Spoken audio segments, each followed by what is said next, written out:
Salam sehat semuanya, perkenalkan saya Dela Agita Putra Wijaya dengan NRP 130220193 KPB Mata Kuliah Komunikasi Bisnis Fakultas Bisnis dan Ekonomika Universitas Surabaya. Di kesempatan kali ini, saya akan mempresentasikan mengenai ekonomi Indonesia pasca serangan COVID varian Delta. Tanpa menunggu berlama-lama lagi, langsung saja saya presentasikan. Selamat menyaksikan. Sebelum memasuki inti pembahasan, ada baiknya kita mengetahui terlebih dahulu apa itu virus COVID-19 varian Delta. Jadi, virus COVID-19 varian Delta adalah salah satu varian dari serangkaian virus COVID-19 yang telah bermutasi, serta varian Delta ini diketahui lebih cepat penularannya dibandingkan dengan varian sebelumnya. Menurut riset, varian Delta memiliki tingkat penularan mencapai 40%. Awal mulanya varian tersebut muncul pertama kali di India pada Desember 2020 dan sudah menyebar lebih dari 74 negara, termasuk di Indonesia. Pada presentasi saya kali ini, saya akan memberikan informasi mengenai penyebab ledakan COVID-19 varian Delta khususnya di Indonesia. Penyebabnya yaitu ada dua. Yang pertama, pekerja migran Indonesia atau wisatawan India. Dan yang kedua, momentum liburan nasional seperti libur Lebaran, libur kenaikan Isa Al-Masih, dan libur Hari Pancasila. Seperti yang kita ketahui bahwa varian Delta memiliki daya penularan yang cukup tinggi disertai waktu inkubasi yang lebih cepat. Maka dari itu, ledakan yang cukup besar terjadi di Indonesia akibat faktor-faktor tersebut, menyebabkan pemerintah melakukan PPKM darurat untuk Jawa Bali.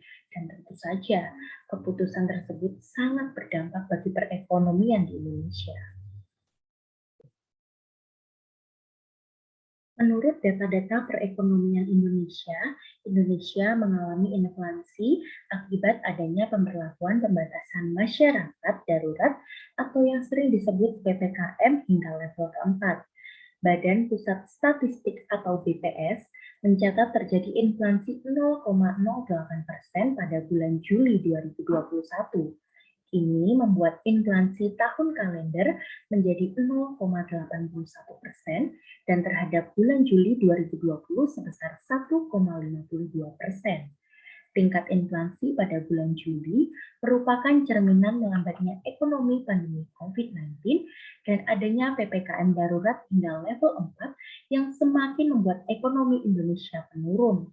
Dengan adanya kebijakan PPKM darurat, hal itu berdampak kepada aktivitas warga sekaligus mendorong penurunan kegiatan manufaktur yang terlihat dari PMI manufaktur yang terkontraksi hingga ke level 40,1. Pada saat PPKM darurat diberlakukan, tidak semua kegiatan perekonomian dapat berjalan lancar. Tentunya banyak aturan-aturan yang dibuat oleh pemerintah untuk menurunkan angka virus COVID-19 khususnya varian Delta. Ada dua sektor yang diberlakukan di masa PPKM darurat, yaitu sektor esensial dan sektor kritikal. Yang termasuk dalam sektor esensial adalah satu, keuangan dan perbankan yang meliputi asuransi, bank, pegadaian, dan lain-lain. Yang kedua, pasar modal, dan yang ketiga, teknologi informasi dan komunikasi. Kemudian yang termasuk dalam sektor kritikal, yaitu satu, kesehatan, dua, keamanan dan ketertiban masyarakat, tiga, penanganan bencana, dan lain-lain. Sektor-sektor tersebut tentunya beroperasi dengan ketentuan yang sudah ditetapkan pemerintah. Untuk sektor keuangan dan perbankan dapat beroperasi dengan kapasitas maksimal 50% staf untuk lokasi yang berkaitan dengan pelayanan kepada masyarakat, serta 25% untuk pelayanan administrasi perkantoran guna mendukung operasional, kemudian untuk sektor pasar modal serta teknologi informasi dan komunikasi dapat beroperasi dengan kapasitas maksimal 50%. Selanjutnya, sektor kritikal.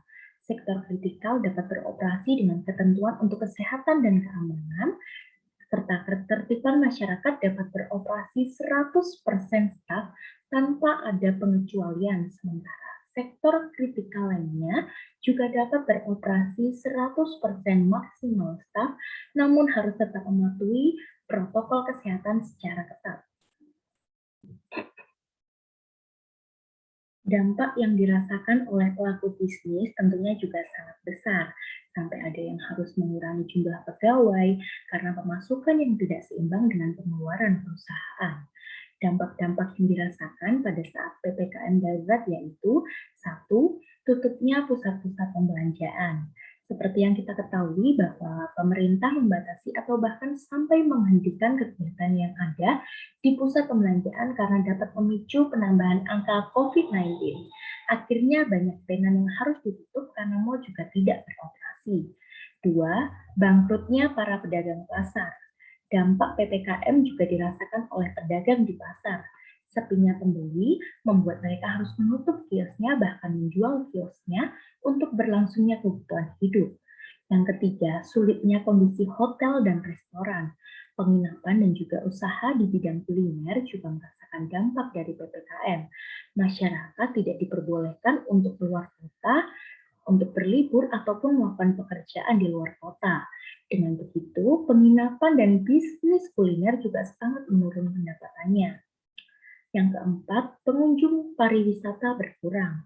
Seperti yang kita ketahui bahwa kendaraan umum juga dibatasi untuk beroperasi.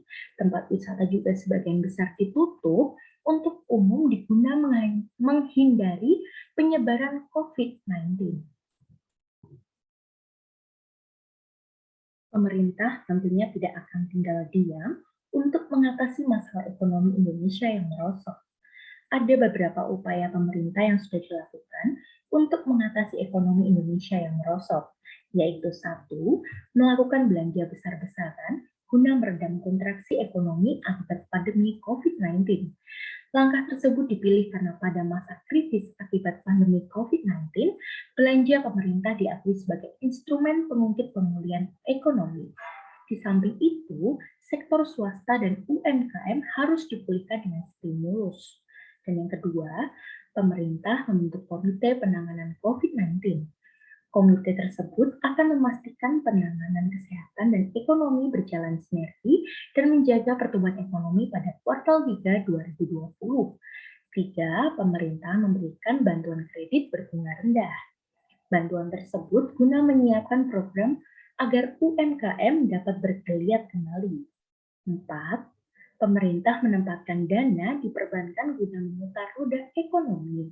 Adanya penempatan yang telah dilakukan adalah 30 triliun di himpunan bank milik negara dan 11,5 triliun rupiah di Bank Pembangunan Daerah. Yang kelima, pemerintah melakukan pinjaman kredit modal kerja untuk korporasi. Pemerintah telah menandatangani perjanjian pinjaman, terutama untuk sektor padat karya.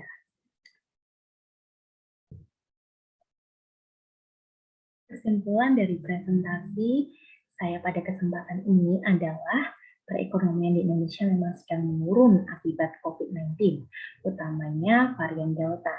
Namun, pemerintah sudah mengupayakan berbagai cara untuk bisa memulihkan perekonomian di Indonesia. Kita sebagai warga Indonesia juga harus dan tetap berupaya untuk berinovasi agar kita dapat bersama-sama memulihkan perekonomian Indonesia agar masyarakat Indonesia tetap bisa memiliki pekerjaan yang layak untuk menghidupi kebutuhan sehari-hari. Demikian presentasi yang saya sampaikan. Tetap jaga kesehatan dan mematuhi protokol kesehatan. Salam sehat semuanya. Terima kasih.